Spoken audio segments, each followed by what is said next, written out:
Hi everyone. Hello.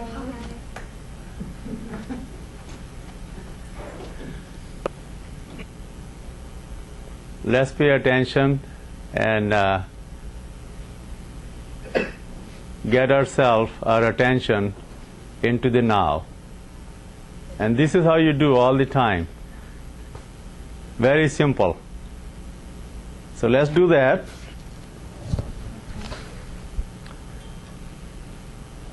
Let's pay attention to space. Right here, there is space. Right? There is space, and there are objects in it. All these are objects. Forms. We are life forms. Then objects. We often pay attention to objects, but we rarely pay any attention to space. Without space, objects can't be. Just like you can't have a painting without the canvas. So space is the canvas, and objects are like painting. So as an artist sitting here, I know you can't have a painting without a canvas, right? Right.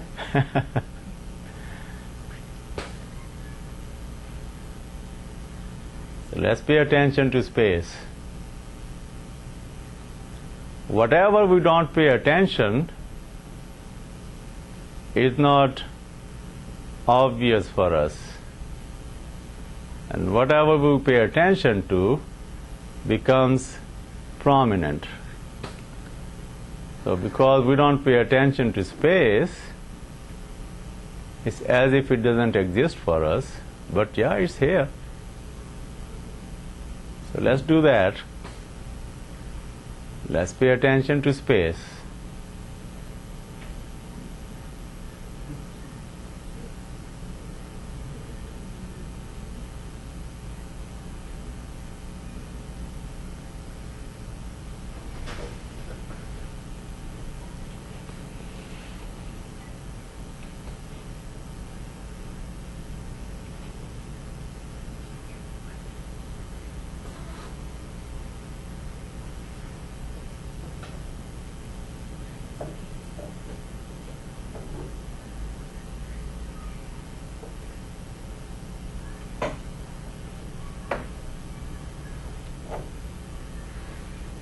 In the same way, when you listen to sound, any sound, be aware of silence.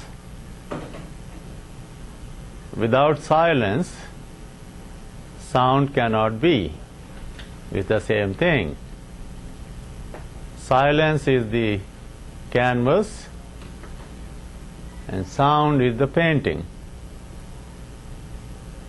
Silence is here all the time. Sound comes out of it, goes back in it. Like pay attention to my sound. It comes out of silence, goes back into silence.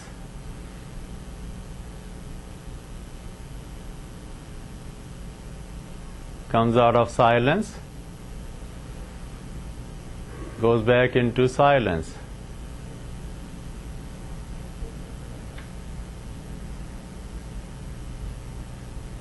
So pay attention to silence.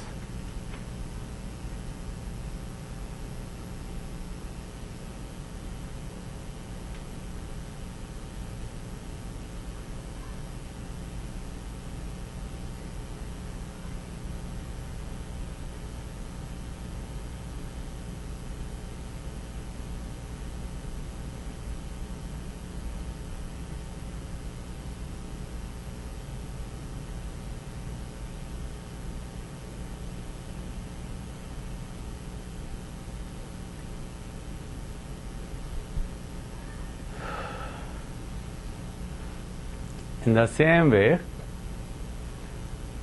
there is stillness. All movements take place in stillness.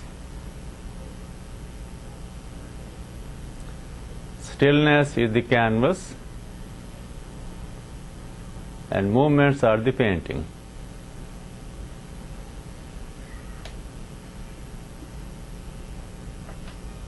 Watch my hand, moving in the ocean of stillness, right here.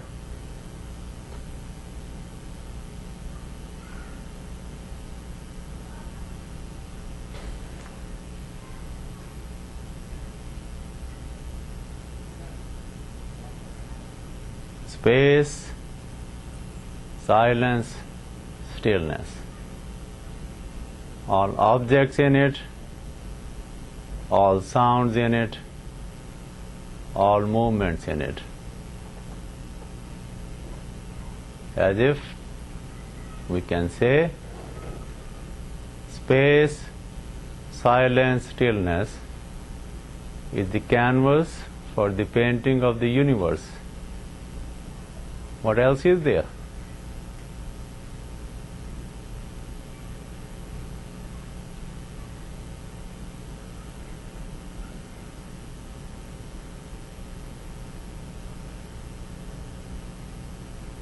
So this is the real now.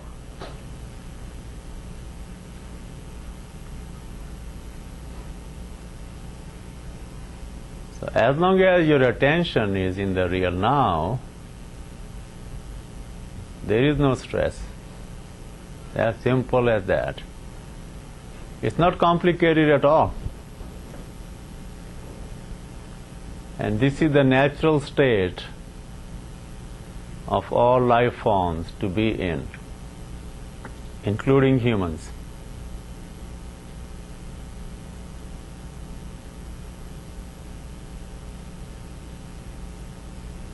Unfortunately, we are barely in this state of mind.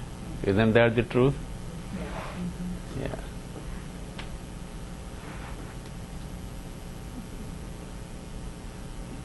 And why so? Because we have a busy mind, right?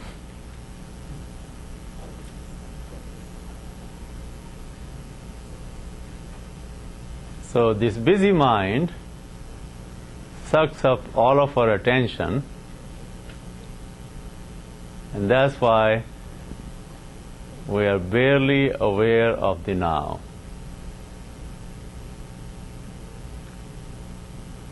So remember, wherever your attention is, it becomes prominent. Wherever your attention is not, it becomes less prominent, almost non-existent for you at that moment.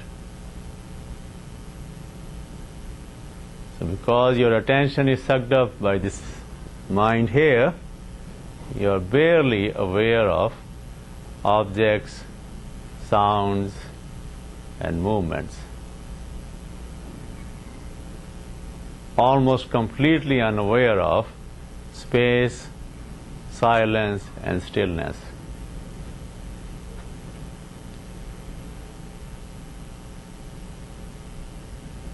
So the real culprit, as if, that keeps us away from the real now is the busy mind, right?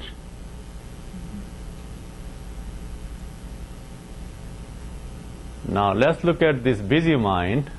What does it do?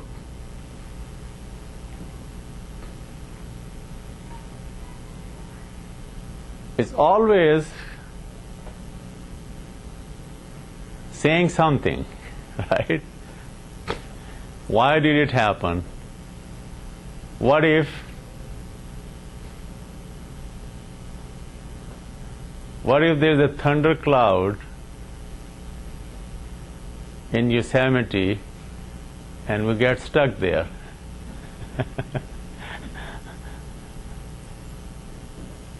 And these days, actually, there are a lot of enablers, as if, for this busy mind. not too long ago we didn't have iPhones, right? Or smartphones.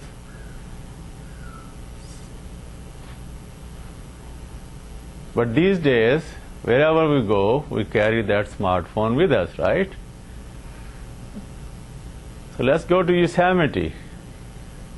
Oh, before we do that, let's check what's going on here. Okay, traffic is gonna be red from here to here. So let's don't take this route. Let's take another route. How about the weather? Oh, they are saying there's going to be thunderstorm or rain. I don't know what's going to happen. And I've learned in my school that when there is thunder, there is lightning. And lightning can strike you and you can die. So let's stay away from all these things, right? So this whole thing, this thought continues to travel from one dot to the other, to the other, to the other, and it goes in circle, continuous. It's just one example. What if?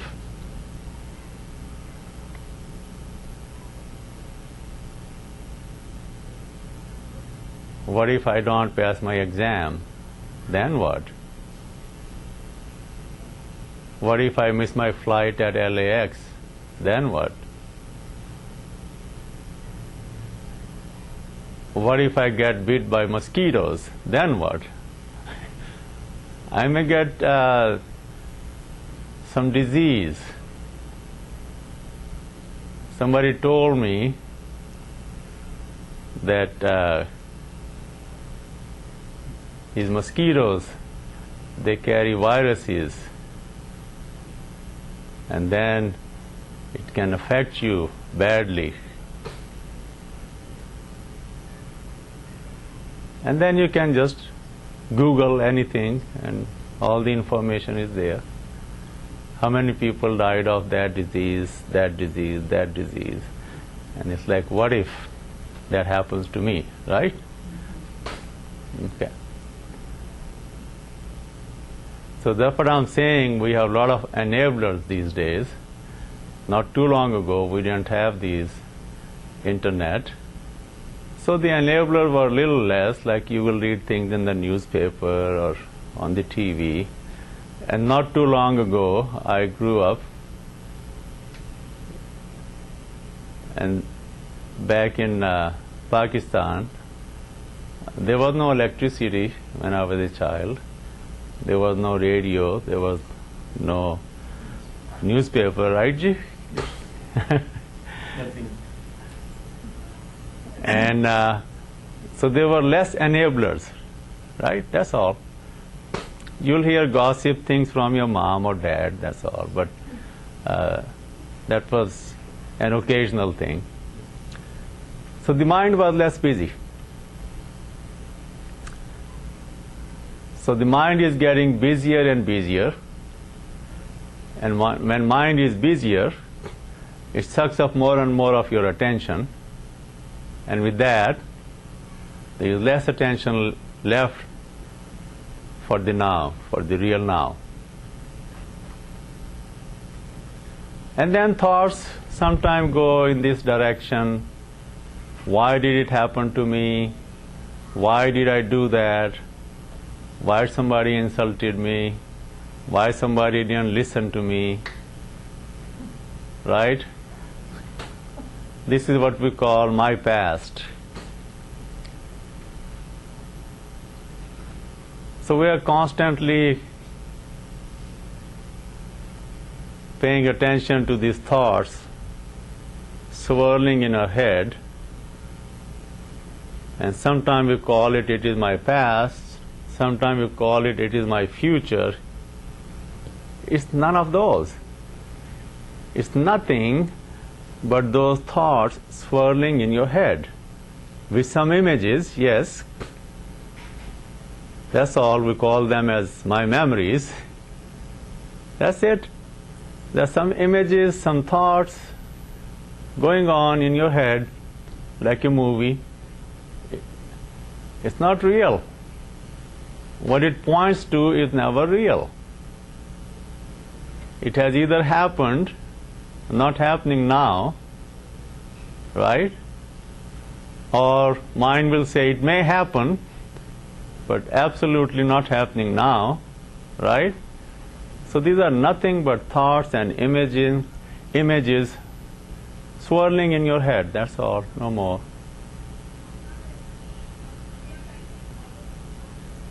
But these thoughts, they are very harmful. Not only they keep you away from the peace and bliss of the now, they also create an emotional storm for your whole body. Then you are not at ease anymore, and then you develop what we call dis-ease or disease, right? That's what disease is. Dis-ease.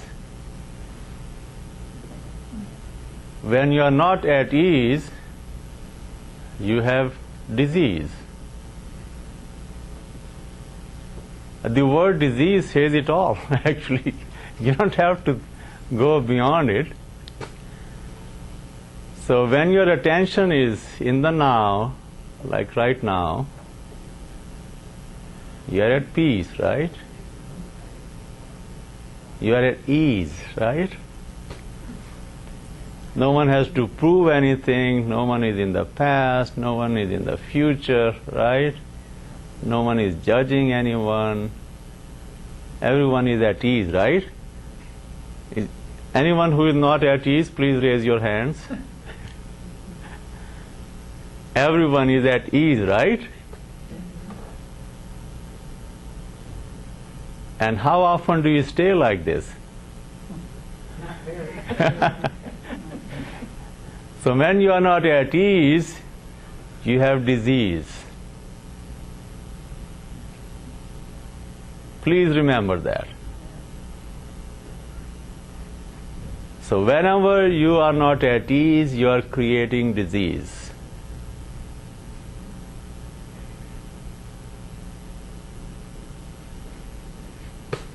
And I can give you a little medical mechanisms for that. So what happens when you are not at ease?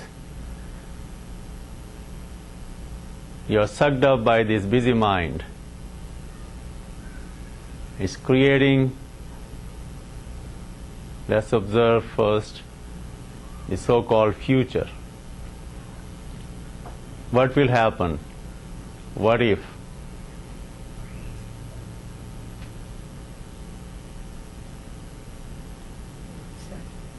That is a virtual threat for the body. What if I lose my flight? What if I don't pass my exam? What if I don't get that medal again? What if that mosquito bites me again? What if my boyfriend cheats on me again? What if I don't get that promotion? What if I got laid? Right? Never-ending what if syndrome. All of them, they create threat for you. A virtual threat. Right? It's a virtual threat. And then the ultimate, what if I die?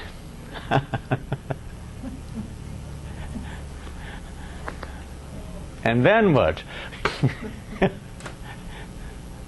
Then what happens? And what if I get diabetes? What if I get high blood pressure? What if I develop Alzheimer? Right? What if I get stroke? What if I get heart attack? Right? Those are all virtual threats. it creates fear, and that fear triggers two hormones in the body. One is called cortisol, and the other is called adrenaline and noradrenaline. So just for the sake of simplicity, we'll just call it adrenaline, and the other one cortisol.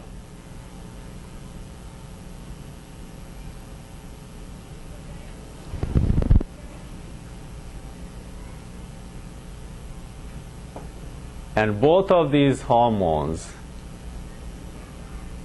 they are the hormones of dis-ease.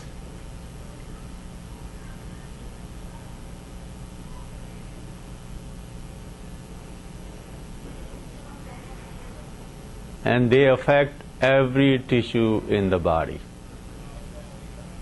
So what is adrenaline? What does it do? When you have that adrenaline rush, your heart starts pounding, you start sweating, your blood pressure goes up, your blood sugar goes up,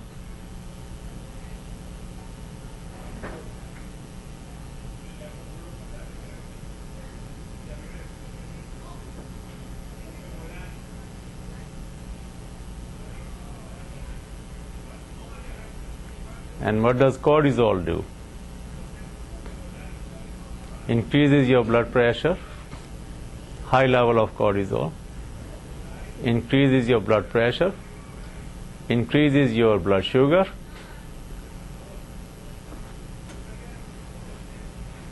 and has a serious negative effect on your immune system. So you become more prone to any infection,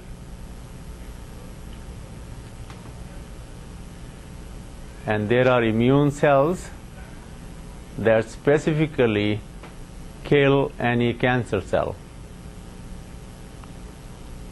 And when cortisol is in high gear, those immune cells, they don't function right.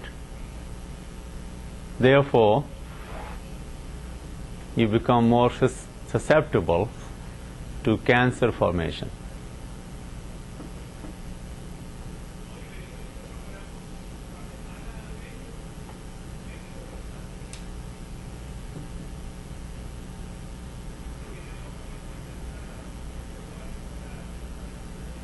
Fear does another thing. It directly has negative effect on the immune cells and leads to autoimmune disorders. And this is how. Normally we have immune cells which are there to fight off any infection, like common cold. So what are you having is, there is this army of viruses, cold virus. It's invading your throat and nose. So immune system, they're like police, soldiers for the body. They recognize there is an enemy invading. So immune system recruits its soldiers. There's an army of immune cells, there's an army of cold virus, and the battle takes place in your nose, in your throat, and you feel all that battle taking place, right? And then usually we win, and after that what happened? The immune cells are told to go back to barracks. There is no more threat, therefore calm down, go back to barracks. No enemy, no war, back to barracks. But what happens when somebody is worrying, fearful? Now mind is creating a virtual threat.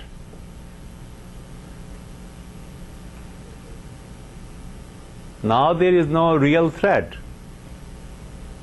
but mind is creating virtual threat. Now body depends on your mind to tell what is what. So if mind is saying there is some threat, immune system gets activated, those soldiers are recruited again, but now there is no one to fight. Right? There is no real enemy. So now here are these charged up immune cells, as if, soldiers carrying guns, and they are looking for the enemy, but there is no enemy. So just imagine there are two soldiers walking through the fields, and they are looking for the enemy. They got their guns, and suddenly they see a little movement out there in that bush. What do you think? Oh, looks like enemy to me. Tuck, tuck, tuck, tuck. As it turns out, that was your thyroid gland.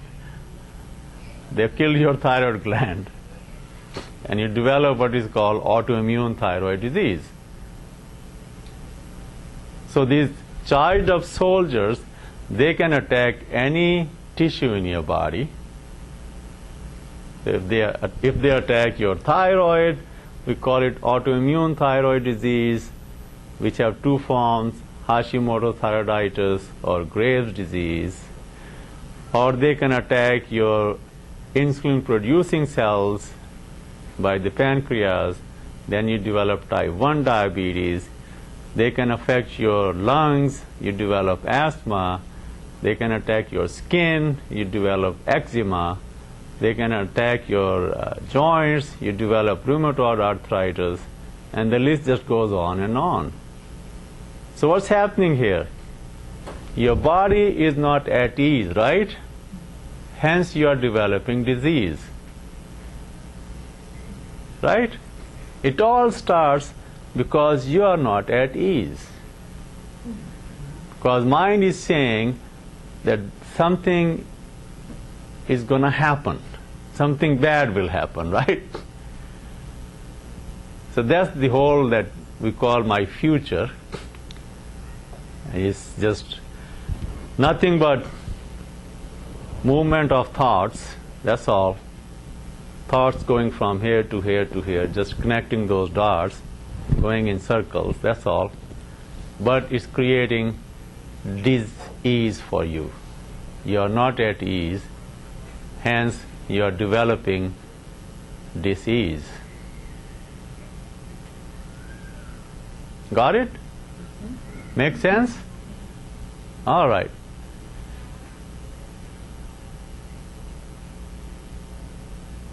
So then this state of disease also creates a lot of emotions in addition to fear. Another big emotion is anger, which usually comes from when our mind is thinking about what we call past, my past. Generally, that's the case. Why did it happen? Why it did not happen? Why me?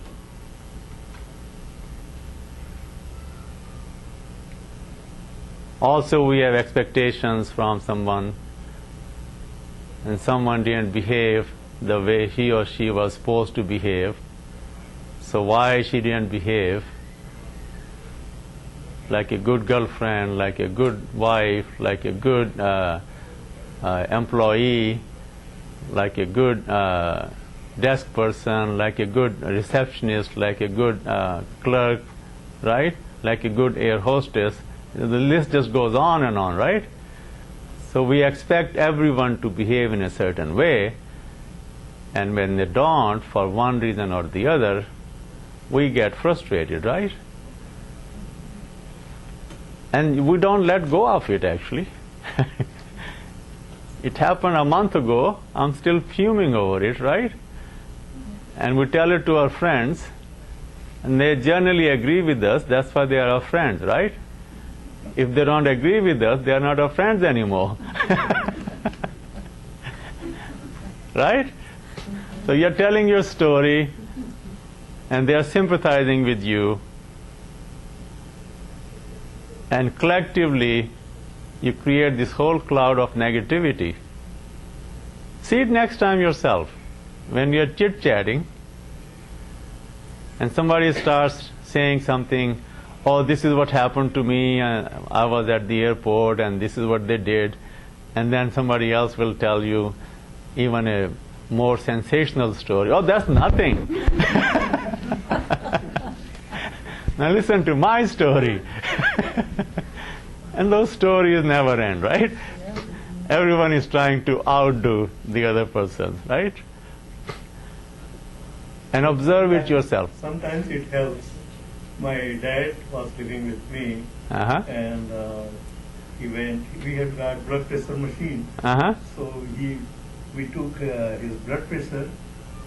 It was like 160 or 70. Uh-huh. He got afraid. Then I called someone, and so how is your mom doing? She's doing fine. How is her blood pressure?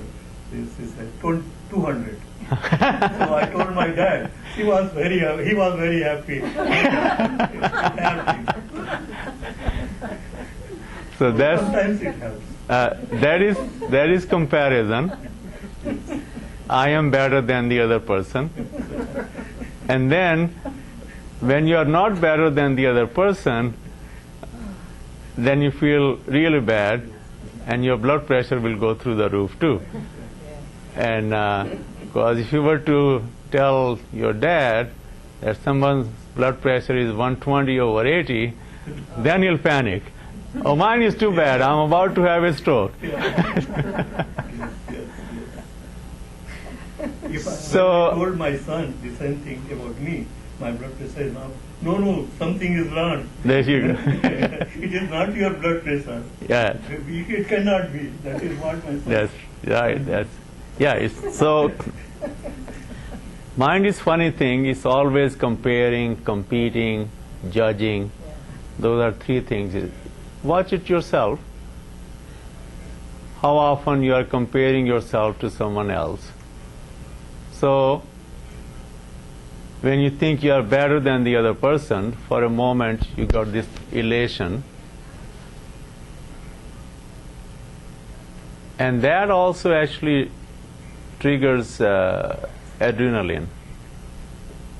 When you get all excited because your team won. You're following a team like I used to, LA Lakers. And before that I was in Detroit, so I used to follow Detroit Pistons. And here's a real story. So, story, you know. We are all lost in stories, aren't we? So anyway, just to bring a point, it was 1988. I was doing my residency, and it was Game 7 between Lakers and Pistons. Now you can imagine the high stakes, and it's like do or die, you know, situation. And so we finished our work, and it was there were 6-7 of us. We said, okay, now we're gonna. I was senior physician at that time, senior resident. So I said, okay, I'll just keep my beeper on, and you guys can just, you know, turn your beepers off, and we're gonna watch the game. So in our call room, we are all sitting there and watching the game. And I don't know if any one of you remember, the game went all the way to final seconds, and it was a very close tie. Like in the last 10 seconds, Pistons were winning by 1 point. So we could not even sit on the chairs anymore. We were all, you know, jumping up and down as if we have won already. It's just few seconds left, you know. It was the first time Pistons would have won. But in the last few seconds, there was this player, Rodman. He fouled Lakers Kareem Abdul-Jabbar, and Abdul-Jabbar was known for his free throws. So this big guy comes on the line and he just throws bloop and bloop. And we lost by 1 point. You can imagine the agony we all were experiencing. What I'm saying, a moment before, there were all this adrenaline rush, we are winning, and then now we are in agony again, more adrenaline rush. As we are experiencing all this mutual agony, I got a call from the CCU, coronary care unit. A patient had a heart attack who was watching this game. Real story. Okay. That's the effect of that high adrenaline rush. We could see that because he was being monitored. Okay. Another story, how this fear causes your autoimmune disease. So many years ago, there was this patient who came to see me.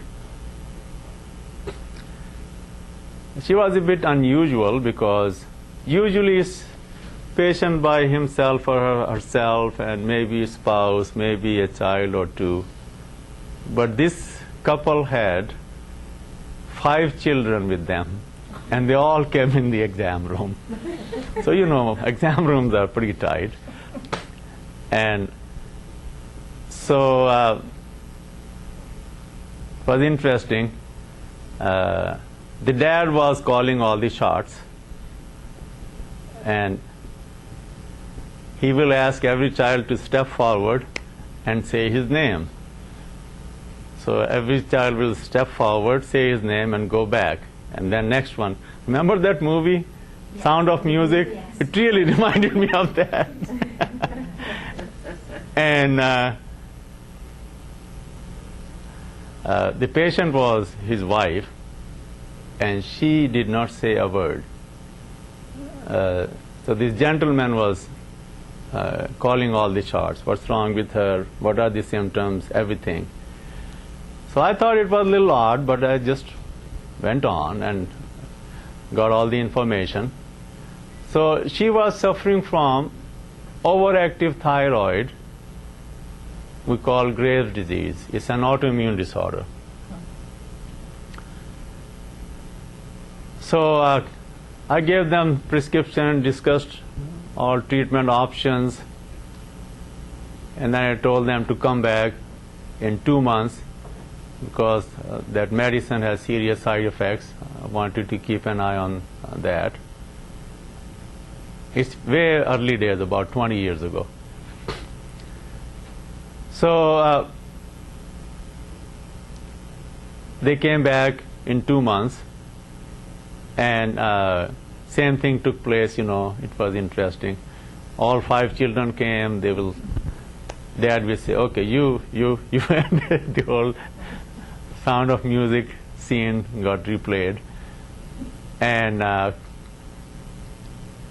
so she was still having symptoms of Graves' disease. So I increased her dose a little bit and told her to come back in a couple of months. And then she didn't show up. And we got all concerned because the medicine can have serious side effects. And if you don't take medicine, don't get it treated, then it can have serious side effects. So I was concerned. So we tried to contact her. There was no telephone. There was no answer, nothing. So we sent her a letter back then, snail mail, as we call it now. And again, there was no response. So I was really concerned about her. And my feeling was that one day she'll show up in the ER, either with the progression of disease or some side effect from medicine, anyway. So about a year later, she showed up in my office, just like that. And she wanted to talk to me. And I said, okay. So got her in the exam room. And now she couldn't stop talking. Here was a woman who barely uttered any words in the first 2 visits, and now she was just talking, and she was by herself. Right. No husband, no children, and she kept talking. And so I asked her, how you doing, this and that. She said, I'm perfectly fine, no symptoms of Graves' disease, nothing. So I asked her what happened. She said, well, she was living in hell. That husband was so controlling. He was watching, even if she went to the grocery store, she was on a watch. He was constantly watching her. And he literally, she told me, she was living in terror. And then at some point he committed suicide. And it was such a big relief for her. She said all of her symptoms went away. But I still wanted to confirm. It's like, okay, let me still do your blood test. Right. I want to confirm it. I did her blood test, perfectly normal. So it tells you, where does this dis-ease come from? When you're not at ease, you develop disease. Right. And when she got at ease again, disease disappeared. Yeah. So once we develop, apparently each of us different kind of disease. In my case, thyroid. So, are you saying that if we'll be able to, if we will change our lifestyle, we'll be able to get rid of this disease, or once it's in the system, now it's basically, just to find a way to manage it the best? Or is it something that within 5 years, like, you're not stressed, you're changing things, your lifestyle basically, to yoga every day, or, doing those things. Is it possible to, what's the word, to Reverse it, reverse it? or get rid of it. Reverse it, yeah. Okay. Is it So the something- question is, for everyone, so everyone understand, the question is that once you have developed a disease, for example, Hashimoto's thyroiditis, which is autoimmune thyroid disease, can you get rid of it? Can you reverse it? And the answer is absolutely. Yes, absolutely. There's someone sitting in this audience who is cured of it, autoimmune thyroid disease. I got lots and lots of patients who have gotten rid of this So no more Hashimoto's thyroiditis. So yes, answer to your question is yes, you get rid of Hashimoto's thyroiditis.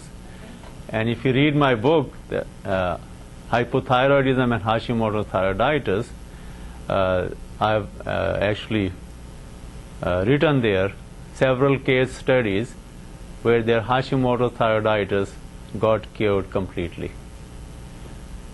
So yes, absolutely. You get rid of dis-ease, your disease goes away. Yeah, can I say something? Yeah.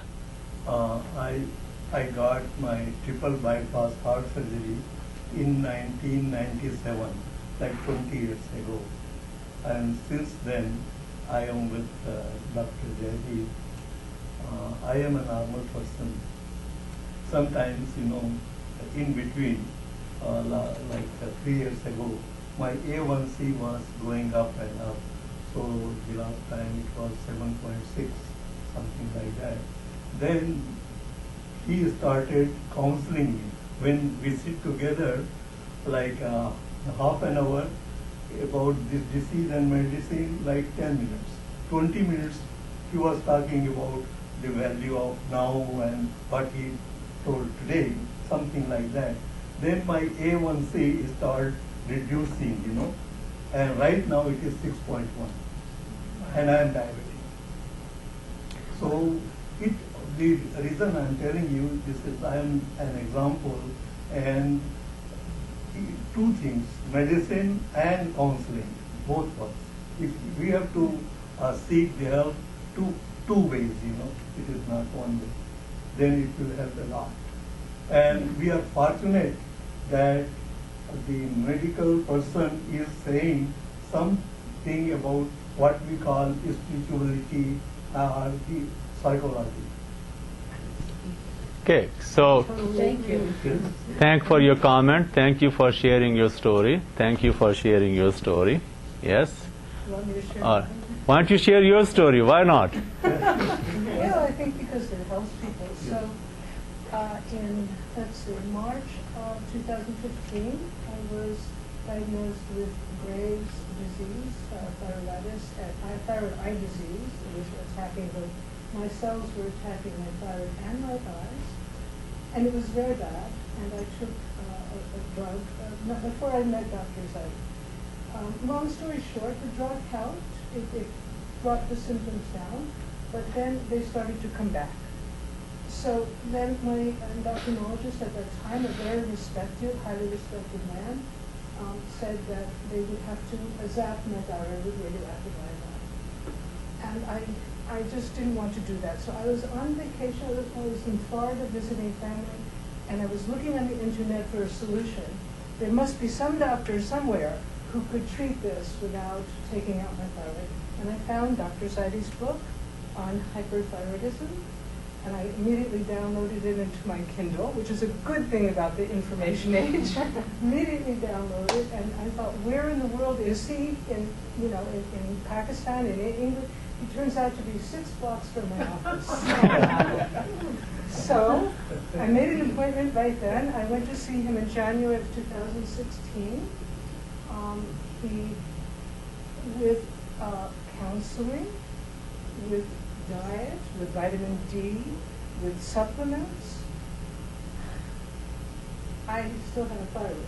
So this is 2.5 years after my initial diagnosis. Still have a thyroid and pretty normal numbers. And I know that when I haven't seen him for 6 months, so I think my TSI probably went up a little. But I was seeing him for at first every 2 months, then 3 months, and then I haven't seen him for 6 months. And I have no symptoms. I just got blood tests. I'm sure they're fine. Okay. And I had to cut out my stress in my life. He helped me identify the stress in my life, and I detached from the people who were causing me stress. I still get angry at psychiatrists, but I'm very angry.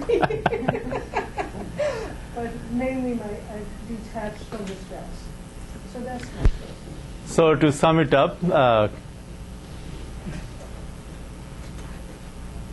stress absolutely causes a disease, is a major factor. Yes, there are other factors. Genetics play some role. What we eat plays a role. Whether we exercise or don't, that play a role. But I think the single most important factor is stress of daily living. And actually,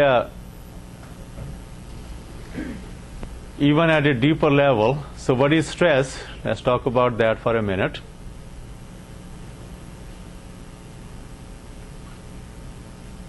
Yeah, before we go there, a couple of other things. They're popping there. I must let them out. Again, some of these other diseases that we create ourselves. One of them is Alzheimer.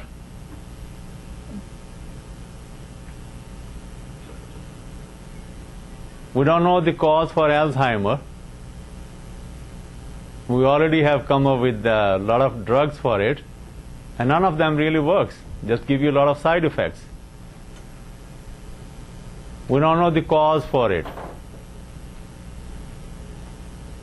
In my opinion, in my observation, the cause for it is stress in the form of frustrations, annoyances, anger. And I've observed it a lot. So whenever a person is predominantly having frustrations and anger, they end up losing their memory. There's a direct effect of this cortisol we talked. When you're stressed out, your cortisol level goes high, and it has negative effect on memory cell in the brain. So cortisol in high amounts have negative effect on your memory cells in the brain. That's how you develop Alzheimer.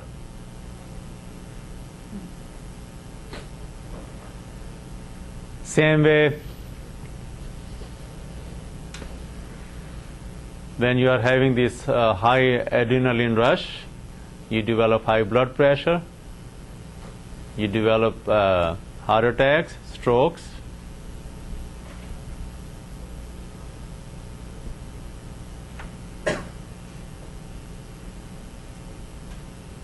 We have one young female here. Okay. When you are stressed out, your menstrual cycle stops. So if somebody is having menstrual irregularities, stress plays a major role. It's very well known, and I've seen that in a lot of my patients, female patients. When they are stressed out, their menses become irregular. When they are stressed out, they develop acne.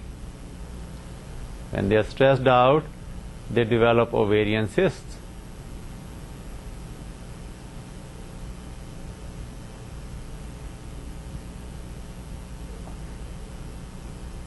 In the same way, when you are stressed out, your stomach doesn't work right. You start to develop heartburns. You develop constipation. You develop diarrhea for no reason. And then sometimes in a stressed out person, diarrhea alternates with constipation. So they go through all these colonoscopies and upper endoscopy, there is really no findings. Then we give it a label called IBS, or irritable bowel syndrome, and really there is no treatment. And it's very well known in medical literature that it comes from stress, but we don't pay much attention how to reduce stress or how to get rid of it actually. Okay, so these are some of the other examples what stress does. What we do to ourselves. Why? Because we are not at ease. Remember that. Whenever you are not at ease, you are creating dis-ease. That's the take-home message from this talk today. Can I ask one more question, if you don't mind? So, reality is that we do live in, we cannot live in a bubble, right? And now when you mention, I have a 16-year-old, and I'm thinking, right, and then lately I've noticed the acne, I've noticed the cycles, but I also noticed that this is a generation that non-stop, we're as well, but with the phone, there's always something going on. Heartburn, I connected the dots, she developed. So, with regards to, the reality, we don't live, in an island next to the ocean, and, how do we supposed to, what are the tools that you can give us to just, to be able to kind of like create kind of a bubble, distance yourself, and break up those. Sure. So everybody heard the question, that we live in a stressed out world, and how can we live stress-free in a stressed out world? That's the gist of your question. And so we live in two worlds. One is the real world,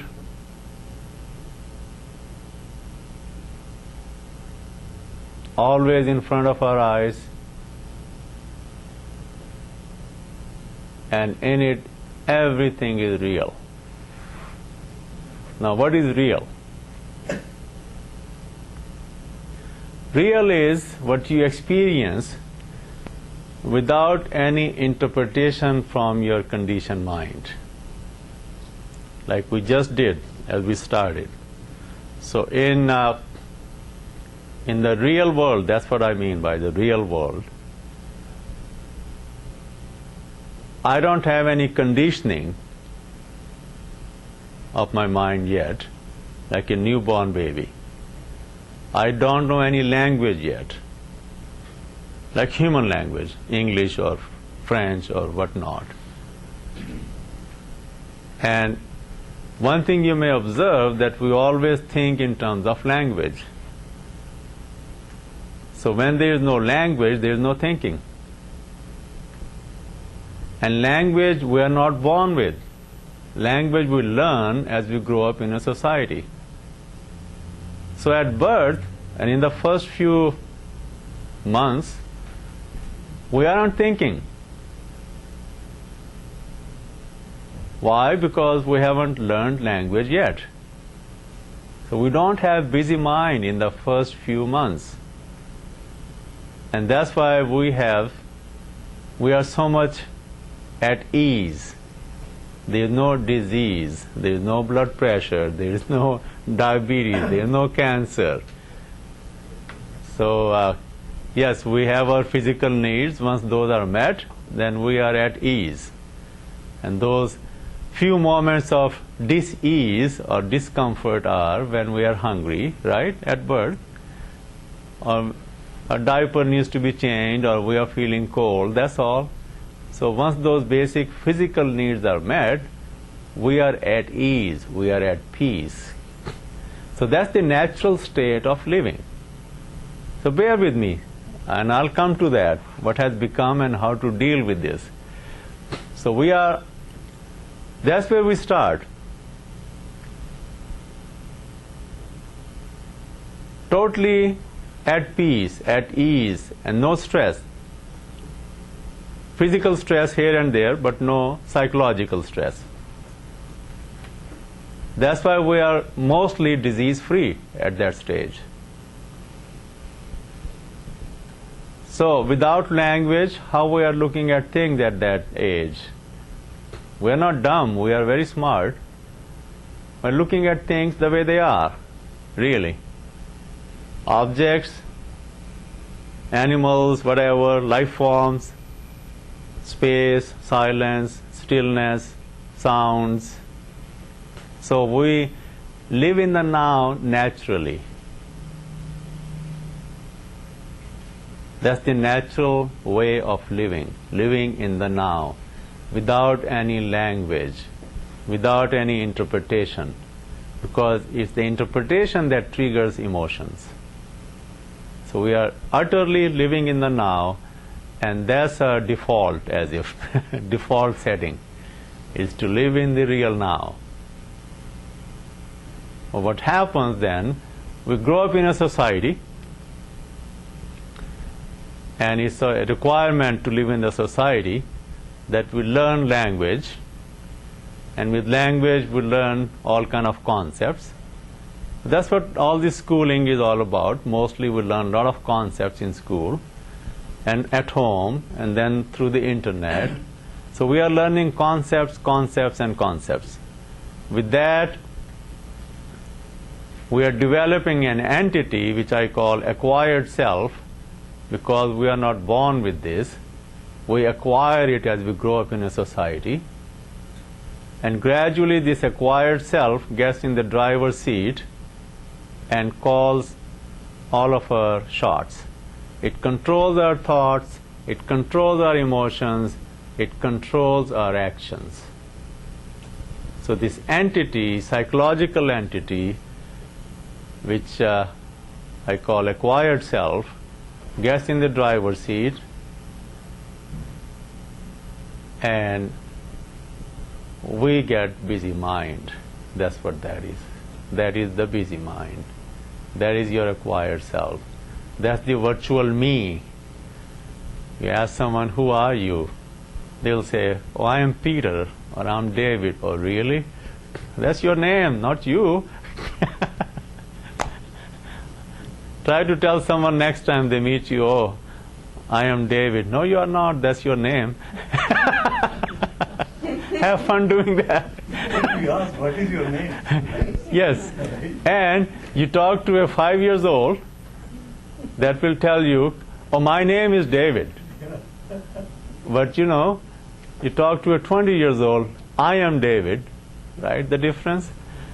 And if you go and tell someone, you know, my name is David, as a grown-up, you introduce yourself next time, I'm David, they'll think there's something wrong with you. You're like Forrest Gump or something. Right? So, this conditioning of the mind is what that is. In simple word, actually, it's downloading of all kind of concepts into your acquired self, which is a virtual entity. And so how does this virtual I develops? It develops with a name, which in real is sound. Peter is sound. So parents utter that word or that sound and point out to that kid, God knows how many times. And at some point, initially that kid doesn't respond, right? And at some point, it clicks. Oh, that's who I am. So that sound is not sound anymore.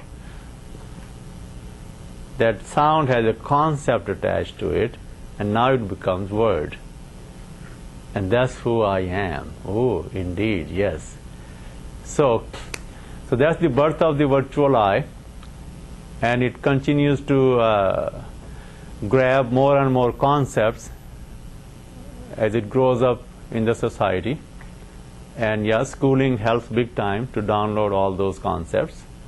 And now I think internet are putting those concepts in very high gear. So, as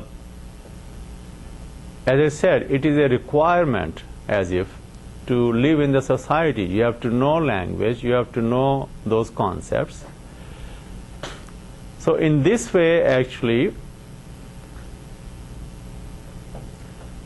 human mind collectively live in a virtual world. As compared to real world, human mind has created collectively a virtual world. An example will be whatever you see on a screen is not real, of course. It's virtual. But you never think like that there's no Lady Gaga in front of me, but it's on the screen, right? And so this is the virtual world that collective human mind has created, and this is the virtual world that gets downloaded into everyone who grows up in that society. Now, I like to, just for the sake of explanation or description, I like to call this collective acquired self of the society as society monster, and there's a baby monster in your head. So there's a papa monster and there's a baby monster. That baby monster is product of papa monster, and it's always connected to papa monster, trying to get more and more feed. That's why it's very hard for a lot of people not to stay on the internet. That's the papa monster. It's feeding you. So your baby monster has to get more and more feed from it. Or it feels thirsty or hungry, goes through agitation. I want more of that food. So this is your acquired self, the conditioned mind,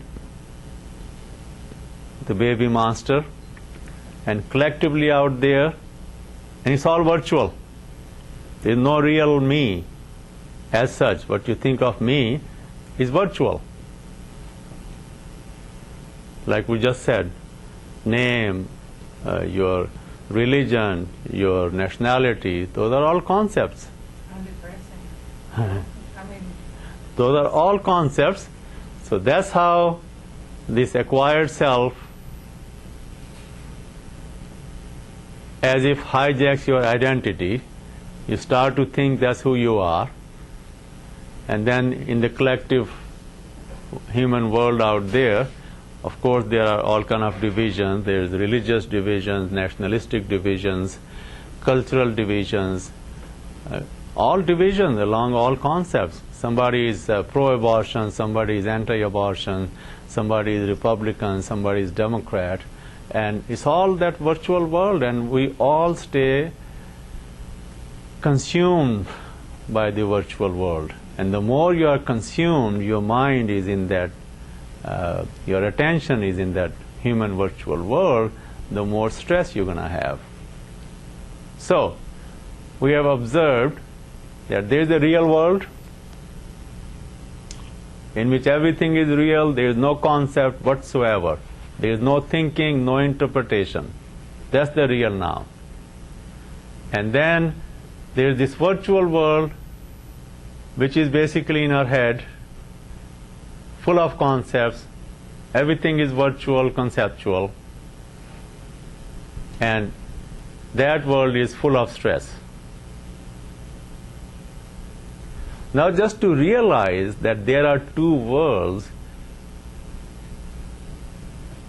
is the beginning of your freedom from stress. Because most people don't even think that there are two worlds. They think that this virtual world is it. There is nothing beyond it. That's all they think. And that's why when your attention is all sucked up by this busy mind, and you believe that Peter is indeed you, that's who you are, your religion is who you are, your nationality is who you are, your past is who you are, your future is who you are, your Facebook page is who you are. So once you are totally taken over by that virtual world, you are in trouble actually. You are constantly having stress in one form or the other. So most people don't even know that this is virtual. It's not real. It's created by human mind. So to realize virtual is virtual and real is real, that is very liberating right there. So once you realize that there's the real world and there's the virtual world, now real you that you are born with is in the driver's seat. And you decide where your attention is. So once you are in the driver's seat, you decide where your attention is. Is your attention in the real world or is your attention in the virtual world? And you go back and forth. So when you are in school, for example, and you have to learn those concepts, so you pay attention to those concepts, and that's how you learn those concepts, because those are important to function in the society, to make a living, to have a career. Yes, all those things are important. They have relative importance.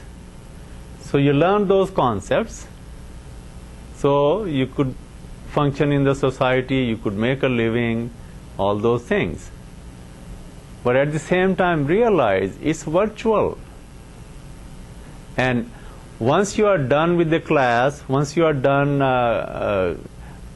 with your office work, then shift your attention into the real now, real world. It's always in front of your eyes. So you're coming home, for example, from work. So instead of turning the radio on, because that's going to take you to the virtual world, you pay full attention what is in front of your eyes. So I've got this phrase that may help you. Keep your mind where your body is. So you're fully aware of the driver in front of you, on the side, You are aware of space, silence, stillness. And in doing so, actually, you become a better driver. Chances are you will not have accident because you are fully aware who is coming this way, who is coming this way, who is in front of you. And at the same time, you are peaceful because you are totally in the now. Another example, you just woke up at your home, so instead of turning that TV on and find out what's going on or what went on in the entire world when you were sleeping, you can find that out too and get all stressed out. Instead, you choose that you have an hour, for example, before you go to work, or you have 2 hours, whatever. So you stay utterly in the now. For example, you have an hour before you go to work. I'm just giving you real practical examples here, okay? And so what you do, you start making your breakfast, and you're also fully aware of the now. And you don't get into any of these things like reading newspaper or turning the TV on or checking your email, whatnot. You're just utterly in the now. Right in that kitchen, you're fully aware of space, silence, stillness, like we just did here, right? So you're fully aware of that space, silence, stillness in that kitchen, and you're making your breakfast. You can go outside in your backyard. It's even easier to be in the real now. You're looking at that, sky, the birds, the trees, the flowers, space, silence, stillness, everything, right? It's relatively easier while you're cooking your breakfast, right? And then come back and your breakfast is ready. You've been in the real now for 10-15 minutes. Eat your breakfast. Just be yourself. And when you are eating, pay full attention what you are doing. Use your sense of taste to be in the now. Enjoy every bite. Instead of having that newspaper next to you, don't do that. Enjoy every bite. Or looking at the TV, no. You are fully in the real now, enjoying every bite, paying full attention in front of you. You are utterly in the now, in the real world. No stress. Absolutely no stress. And then, at some point, you get in your car and you're driving on the freeway. You can stay in the real now. And then you go to work. It's very hard to be in the real now at work. I understand that. So during that time you're working, let's say 8 hours. Even there you can take 5 minutes break here and there. Take restroom break. And be in the now. Be in the real now. So take little breaks, coffee break, tea break, restroom break, and it's a wonderful opportunity to be in the real now. Your job is to be aware and shift your attention. People, even when they are on a break, they just chit-chatting and they are continuously in the virtual world. So when you get in the driver's seat, real you, then the most important thing is you realize where is your attention. You become boss of your attention. So you get lunch break. Instead of sitting in the office and chit-chatting, you go by yourself, just drive out and have lunch wherever you want. Being alone helps actually because you're not chit-chatting. Then you can pay attention to space, silence, stillness, and just have peaceful meal. Now you got an hour of being in the real now. So this is how you live, stress-free in this stressed-out world. You take all these moments, all these opportunities where you don't have to pay full attention to the virtual world, and then you pay attention when you get all these time free, even these little bits and pieces, 5 minutes, 10 minutes, and you pay attention to the real now. That's very refreshing, and it's very peaceful. Even that piece of 10-15 minutes is wonderful. Then as if your batteries get charged and you are ready to deal with another half an hour and an hour of stress in the virtual world. So this is the art of living. Yes. Okay. Okay. I want to live like what you said, but my younger friends, he asked me, do you know Facebook, how to use Facebook? I said, no. You are handicapped. You are not living in Bengal, you are living in Los Angeles. Yeah. If you don't know this, Right. how can you survive, I Yeah. have to send a lot of information through Facebook and other things, Yeah. I am close to 80 years old, so I do not want to learn new things, Sure. But, If it is people not- don't let me live like that. They want, Mohan, you should learn this. Yesterday, my younger brother is in Atlanta. He wanted to celebrate his son's birthday. So he wanted to show all the cake and everything through computer. I did not know. So I called my granddaughter. So please show me, okay? Then you can see each other. So nowadays the lifestyle is so vast, Yes. For Yeah. me, it is very difficult to cope up with it. And Yes. you are saying, don't worry about that. Yes. Just leave it with Don't now. worry about that. Okay. So the question is that you are trying to live in the real now, Right.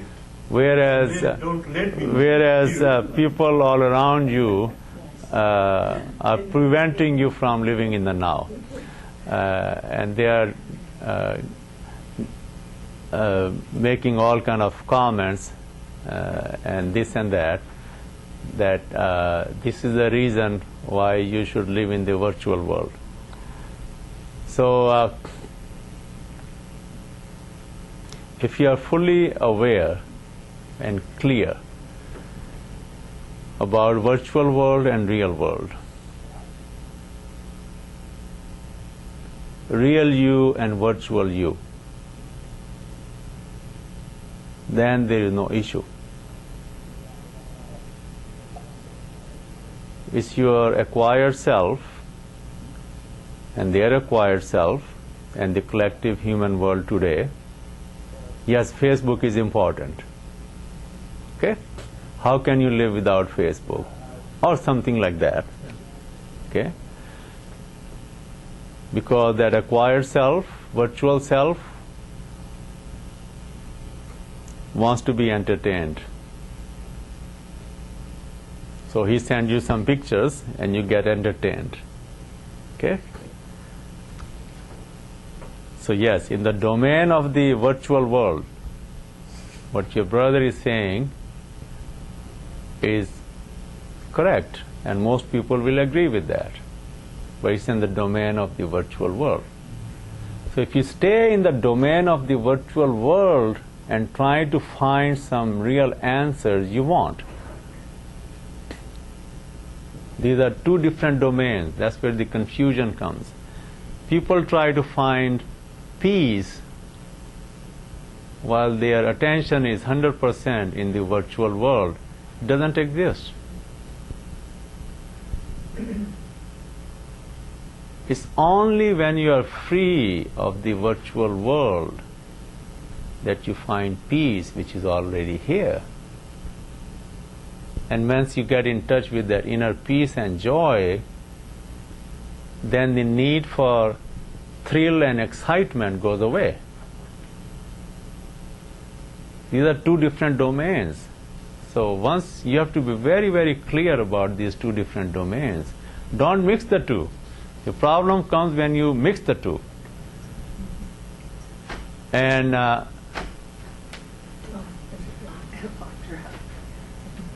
we'll wait.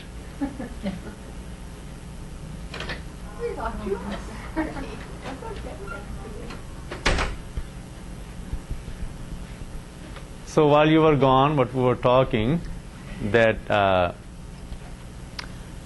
there's the virtual world and there's the real world.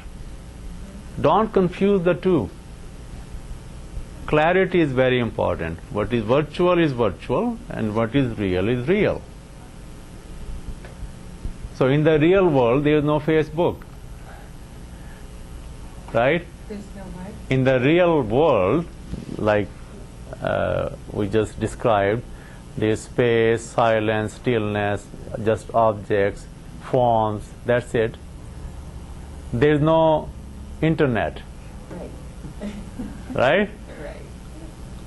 And actually at this moment, for example, in the real now, this is all what exists. That's it, nothing else. Nothing else.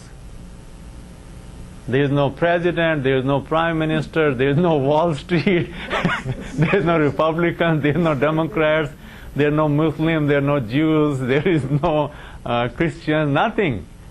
There is no LAX, there is no 405, there is no LA, there is no England, nothing. This is it, in front of your eyes. And right here, you can create virtual world too. So there is real world that we observed earlier, and then now let's see how we get into virtual world right now. The virtual world is that I'm Dr. Zaidi, I'm not a life form. Everybody is carrying their names, right? Everybody has their concept about their religion, their nationality, their past, their future. We get into all that, yeah, that's the virtual world. Any other questions? Our pets are in the real world, aren't they? Say that again? Our pets, cats and Pets. dogs. Cats and Our pets. Because they just are who they are. In that, I mean, at least I don't think. they don't think they're just very peaceful because they like to eat. You know, they're just very peaceful to be around. Usually, pets. Yeah, I don't know. I'm not a We pet. also learn some concepts. Yeah. Have a Yeah. manipulator. Yeah, just very simple. I don't know. I'm not a pet. Oh, I can't speak for them. okay. I agree. I know what I experience. Another thing, what at least I do, I don't try to suspect or imagine how anybody else is thinking or not thinking. Because what true reality is, only thing you can know is what you know. What I experience, that's all. What he's experiencing or you are experiencing, I can never know. So same way what your pet is experiencing, you can truly never know. You can come up with all kind of explanations and this and that, but in real, you don't. I don't even know about other humans how they are thinking. Okay, so I think we're running out of time. So let's get back in the. So before I conclude this one, so there are two kinds of thinking. One is emotional thinking, and the other is non-emotional thinking. So in the last hour or so, we were talking here, but none of us was emotional, right? So this is an example of non-emotional thinking. We can get along very well even in the virtual world if we are not doing emotional thinking. That I'm right and someone else is wrong, this and that. I'm the speaker, how dare you interrupted me. Now that will become stressful for everyone, right? Yeah. So there is no form here that I should behave in a certain way because I'm the speaker and you should behave in a certain way because you are the audience. Now we are creating stress, right? So we were doing totally non-emotional thinking, and that works wonderful. We can communicate with each other very effectively. We can let other person know how I'm thinking or how you are thinking. So this is non-emotional thinking. It doesn't create any stress for ourselves or for others. For example, I did not prepare any speech. Even my brother sitting in the back was asking me last night, you didn't prepare any speech, what are you going to talk about? I said, you come and you will see. And in the morning, I'll just share with you guys because I can make fun of him because we have that kind of relationship. He was ironing his clothes. And he looked at me, he said, "So, get dressed up." I said, "I am dressed."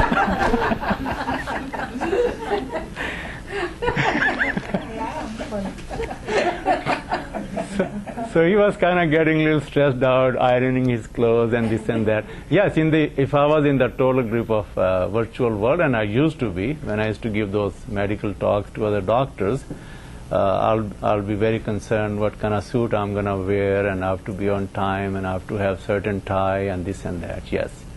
So, always there are two ways to do anything. You can do it with stress, or you can do it without stress. So, that's how you live in this world without having too much stress. A lot of things are unnecessary. So get rid of unnecessary things, okay? And as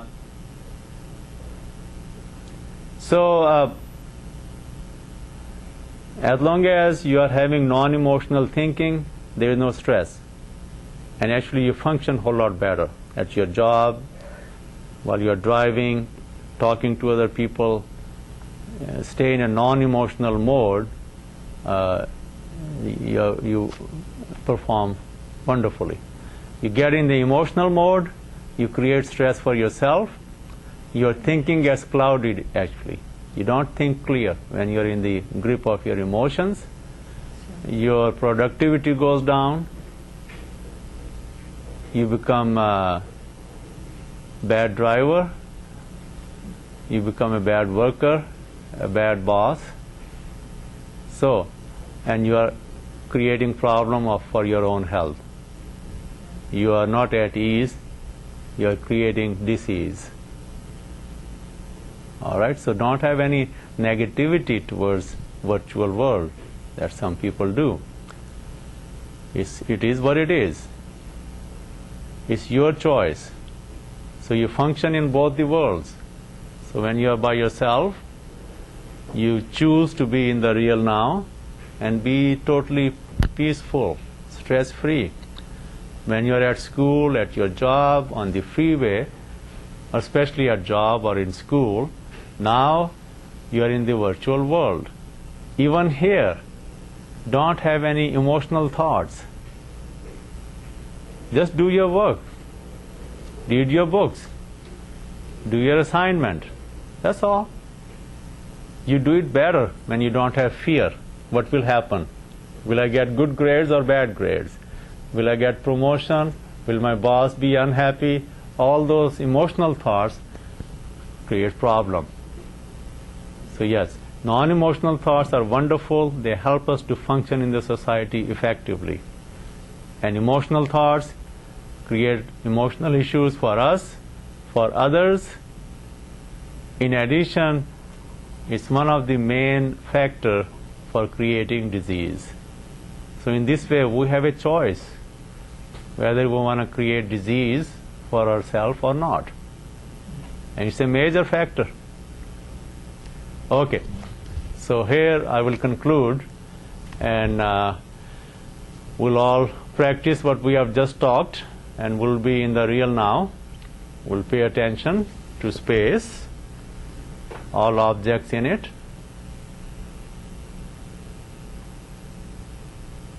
Without any interpretation. There's just space. There are objects in it. And there's silence. There's sound in it. Like observe my sound. It comes out of silence. Goes back into silence. Comes out of silence. Goes back into silence.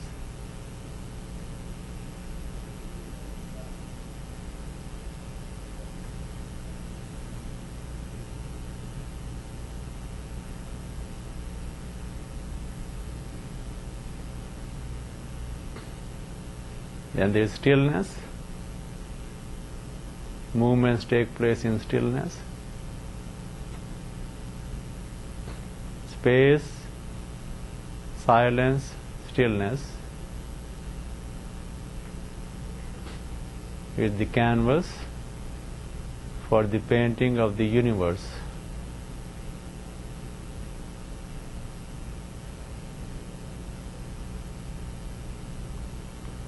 You are not separate from this universe.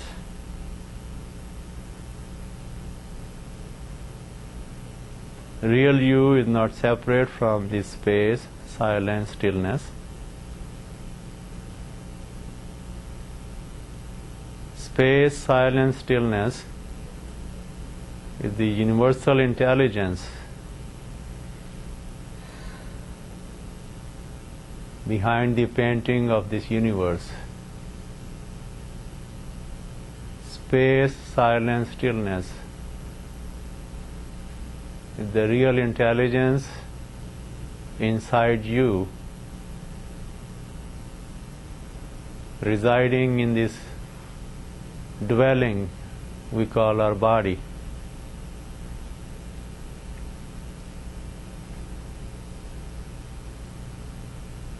Hence, don't be afraid of death. If you are born, then one day you die. But it's really your body that dies. Real you can never die.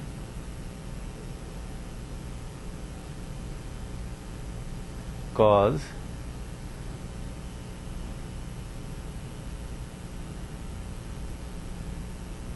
it is not physical. It simply cannot die.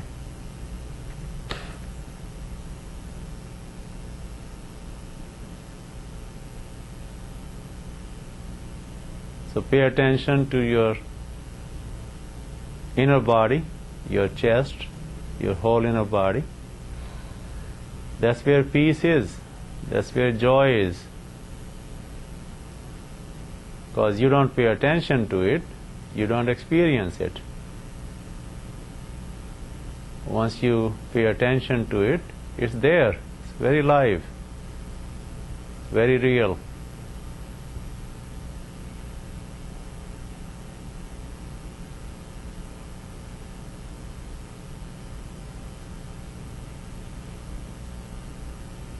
This is the natural way of living.